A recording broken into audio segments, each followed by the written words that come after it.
Lawrence. I'm the Branded Program Director for Food Export Northeast and Food Export Midwest. And hello, everyone. I'm Howard Gordon. I am the Branded Program Manager for Food Export Northeast. I don't know what the Branded Program is. It is really a dynamic, unique cost-sharing reimbursement program. We help small to medium-sized exporters get into foreign markets. So it's really a cost-sharing program that we pay 50% reimbursement on a variety of eligible marketing and promotional expenses. We work with a variety of seafood suppliers, mainly in the Northeast, and there's some in other regions. And seafood suppliers are certainly eligible for the branded program. They could receive reimbursement to expand their business by participating in our trade shows or the many types of opportunities to get into foreign markets. That could include traveling to foreign trade shows in a foreign country. So Howard, a common misconception of the Branded Program is that it is just a trade show reimbursement program. What do you say to that? A good question, Molly. It's often a misnomer.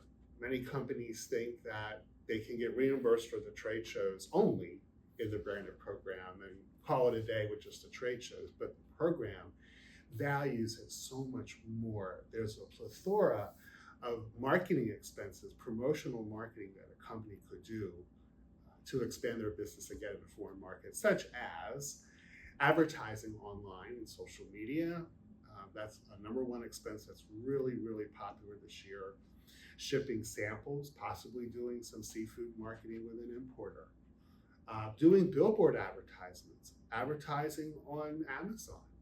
Website development. Website development is a huge one where companies go and do a foreign language page or cater their international website to tailor to the foreign market. And what are some of the unique things that you have seen in your branded program time that you could say that was really interesting? I wish a lot of companies might try something different. Totally, yeah. So one of my favorite promotions we've ever supported is for a pickle company out of Michigan. They sell their specialty pickles to restaurants and other food service outlets in New Zealand. They do an annual promotion called the Great Toasty Takeover, which is where any restaurant that has their pickles can apply for the best sandwich or for the best toasty that uses their pickles. Many restaurants apply to this program or to this contest, and they do a ton of really fun branding around it, which in turn supports the pickle company, but also supports the restaurant industry in New Zealand. It was super cool, particularly in the pandemic, because they were supporting an industry that was suffering at that time. So every year in the summer, they get a bunch of nominations for the best toasty, and then they have a series of winners at the end of the year. One of them is a People's Choice Award, so different New Zealanders can go and vote for their favorite sandwich that includes their pickles. Most of the promotion was put on by their importer, so they passed the expenses through from their importer to the branded program for reimbursement. The importer had to pay for things like the branding for the Toasty Takeover, which included a website, a little icon, and more. They hired a photographer who took beautiful pictures of all the sandwiches that were in the contest. They also put together a pretty huge social media campaign that included some influencers and others that participated in trying sandwiches in the contest. So it was a series of different expenses that came up that they were able to reimburse. Having a U.S. company put on a marketing promotion is great, but it also can be quite difficult to manage the day-to-day of that. So we often encourage seafood businesses and others to consider having your importer or your foreign buyer do the promotions on your behalf. They understand the market really well. They know what types of promotions are going to make an impact on the consumers in that market, or what might best serve the industry there. We often encourage, when you're working with an importer and discussing, purchases or kind of what the year might look like, have them consider a marketing budget. It could be really small, maybe it's a 5 or 10 grand budget that the company can use or the importer can use to put on, say, a tasting event or maybe a contest like the pickle company we talked about. So there's a lot of different things the importer could do, and they would handle the work for the U.S. business. We only reimburse the U.S. company, so we need to see the U.S. company pay the importer back. Typically.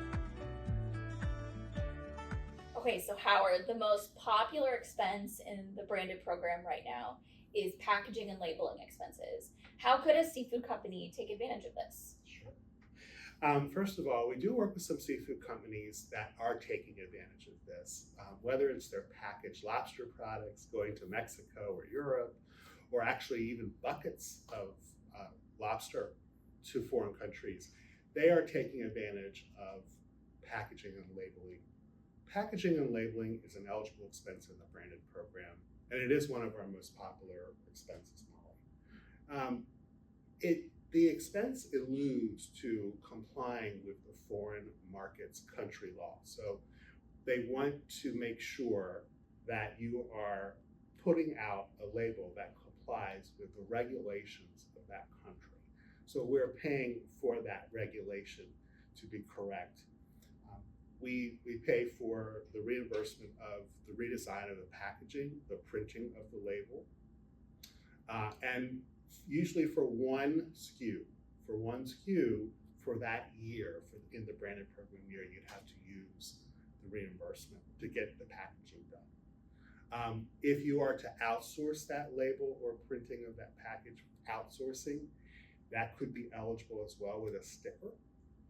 For all packaging and labeling modifications in foreign countries, the number one requirement is a country that requires the U.S. origin statement, product of the USA, made in the USA. So we are looking for that in the documentation of that label.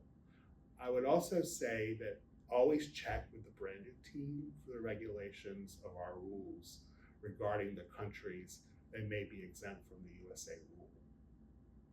Yeah, we often like to look at the company's packaging ahead of time. So, for example, if they get a mock-up from their graphic designer or something, we're happy to check it out. Just make sure that it will work with our requirements, because we'd hate for you to go and print it and have a ton of it made and not be able to get reimbursed for it. Another untapped expense is to conduct a technical seminar in a foreign country. At this seminar, your importer or yourself as a company could take the time to educate on technical specifications of your product and your company going into that foreign market. Companies get really creative here and rent space. They could do it off the trade show floor or rent standalone space and talk about a lot of different things that they could do, but get into the nitty-gritty of what the product is and how that technically could fit that country. We've seen companies do a lot of different things, such as bring a chef in to do cooking and do demonstrations. We've seen them provide interpreters. All of these things are eligible in the branded program. We're really excited. I mean, we're gearing up for our 2025 branded program. We have a slew of seafood companies we're looking to support next year. And we're really optimistic that some of these untapped expenses could be part of your marketing plans for 2025. Yeah, it is an exciting time to get into the branded program for 2025.